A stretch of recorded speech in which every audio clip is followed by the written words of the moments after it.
We Sorry. should talk about this next thing because this is cool. Because I actually did not know much about this. We'll bring it up. So you guys have all been seeing. If you watch, I mean, I just watched the Giants game replays on highlights, and you see a couple of the Cleveland Browns, which we beat, which is very exciting. These puffy caps, and you're like, what the heck are these things, right? So these are Guardian helmet caps, and Guardian is the company. Um, and these are actually so they're now mandated in the NFL for practices.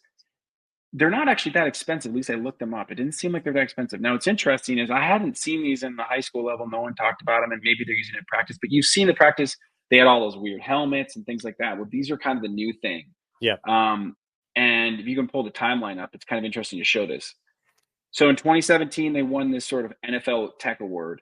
They had validated, and it turned out that they found that it was a 50% reduction in concussions. Now, the problem here, obviously, and I don't want to be knocking this because I think this is a anything that can help is always good, right? Yeah. There's nothing. I'm not going to poo-poo any technology. That's great. Yeah. But obviously, what's the definition of concussion? We saw this with Dr. David Smith, right? It's Yeah. very broad. There's not like a diagnosis. Like if someone has an ACL tear, like there's very few people that are going to not be like surgeons that can't figure that out, right? It's an ACL tear. You examine it and you get an MRI and it says ACL tear, right? Simple. Yeah. Concussion, you do a testing system. We've gone over so many different testing systems, right? Those are pretty good, but these are still like, check boxes and try to do your best. Like there's no brain MRI that's going to tell you there's a brain MRI for traumatic brain injury, but you don't want to get to that level. If you can start seeing it, as I think Dr. David Smith said, if you can start seeing on MRI, you're beyond a problem. Gotcha. Yeah. So Yeah. we have to be aware of that. And then, so now they found this is, so in 2018 is validated, they increase the use, and all of a sudden, boom, 2022 mandated by the NFL for certain players, right? So it was the offensive linemen, defensive linemen, tight ends, and linebackers. Okay, but listen to this. Listen to what we're going to say about the positions.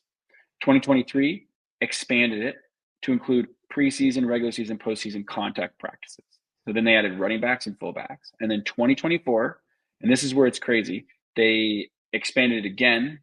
O-line, D-line, linebacker, defensive back. We'll go down the list. One of the only ones that's not on there, quarterback. So that's interesting. We'll talk that jumps segues right into our thing. And now you're seeing they're allowed as of this year. That's why you're starting to see them. They're allowed to wear the Guardian caps on their head, on their helmet, as long as the team logo is on there. So this is just super interesting because you're just seeing a piece of, again, we talk about this. We talk about orthopedics, sports all the time, but we love technology. And Yeah. so this is just something else. And it's simple, right? It's a really simple thing. But if we can reduce these concussive symptoms, anything helps. Now, again, there was something else about, well, maybe if they have a new helmet option, they don't need that. But, players are into this. They're trying to use it. You've seen this. You see a player maybe has this on and the Q collar, which you guys can look at our old episodes. But this piece of tech is pretty interesting.